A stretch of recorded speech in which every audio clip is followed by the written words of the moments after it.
Brandon Schultz. Everyone has many things that shape them and make them into the people that they are. For me, I have three. The three things are my family, my friends, and of course the church. Um, with my family, a huge contributor is my mom. When I was young, my parents got a divorce, and my mom has always been there for me. I mean, I chose to live with my mom, and she's always been there. I get a huge part of me from my mom. My sense of humor is all my mom. She's a very sarcastic person, and because of that, I've become a very sarcastic person. We joke about things that we probably shouldn't joke about, and I mean, it's fun. It's just what I like to do, and this is something that I do because of my mom. I'm very close with my mom as well. We talk about personal things, about problems we have, and this is another thing that shows who I am because I like talking to people, and this just helps a lot. The second person from my family that shapes who I am is my dad. And even though I didn't see my dad as much as I saw my mom growing up, he still really did help shape me into who I am and make me who I am today. I get a lot of my personality from my dad. And my dad is kind of an awkward person sometimes, and so am I. I get this from him, and I'm not saying that being an awkward person is a bad thing, because I'm an awkward person, and I like it. I mean, it's funny sometimes. Sometimes it's not, but it's fun.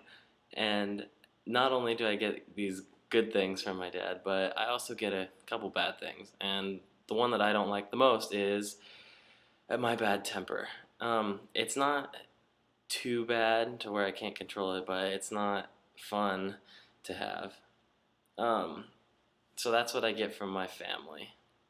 Secondly, one of the another big things that shapes me is my friends, and my friends greatly shape who I am. I feel. Luckily, I have a great group of guys that I hang out with on a weekly basis.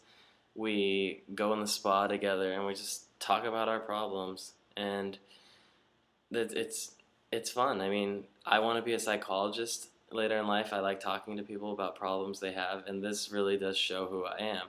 It's something I enjoy doing, and it's something I will continue to enjoy doing because that's what I'm majoring in, psychology, and that's what I want to do later in life.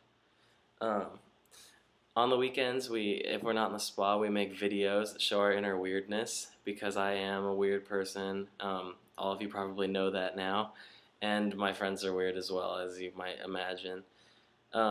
If we're not making videos or in the spa, we're also writing songs or hanging out with my grandma because that's what we do on weekends. We hang out with my grandma. And that just shows another type of person I am as well because, like, who hangs out with their grandma on the weekend? I do. Um, so you could see, like, I'm awesome, right? The third thing that shapes who I am is the church. Um, I've been going to church all my life, and I didn't really start taking it seriously until high school, really. I started going to youth group in high school, and this is when I really started to realize what being a Christian was. And I'm glad that I did do this because it does help shape me into who I am. If I didn't go to church, I wouldn't have the morals I do, and I wouldn't even be close to the person I am now. Um, I got really close to the youth pastor when I was going to church, and this is also something that helped shape me into who I am because now I'm going to minor in youth ministry. Um, it's something I'm passionate about. It's something that I want to do, possibly, if I'm not a psychologist. So that's why I'm minoring in it. I mean, there's lots of factors that have shaped me into who I am today, but those three are the strongest, I feel. I mean, my family, my friends, and the church. And without those three things, I wouldn't be who I am today. And I mean, that's pretty much all I have to say. I wouldn't be who I am without those three things. So for that, I thank you.